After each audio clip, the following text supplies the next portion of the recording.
బంగ్లాదేశ్తో తొలి టెస్టులో టీమిండియా ఘన విజయం సాధించడంతో స్క్వాడ్లో ఎటువంటి మార్పులు లేకుండా అదే జట్టుని తిరిగి బీసీసీఐ రెండో టెస్టు కోసం కూడా ఎంపిక చేసింది.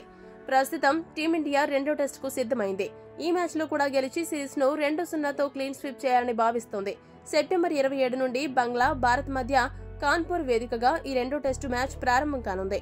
అయితే ఈ మ్యాచ్ కు ముందు బీసీసీఐ ఒక కీలక నిర్ణయం తీసుకున్నట్లు సమాచారం. వివరాల్లోకి వెళితే యువ బ్యాటర్ సర్ఫరాజ్ ఖాన్ ను ఈ సిరీస్ నుండి రిలీజ్ చేయాలని BCCI chief selector Ajit Agarkar నిర్ణయించుకున్నట్టు తెలుస్తోంది.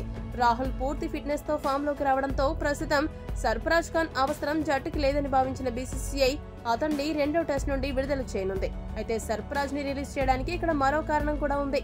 దేశవాళీ టోర్నీ అయిన ఇరానీ ట్రోఫీ కోసం సర్ఫరాజ్ ను పంపనున్నట్టు వార్తలు వెలుగులోకి వచ్చాయి.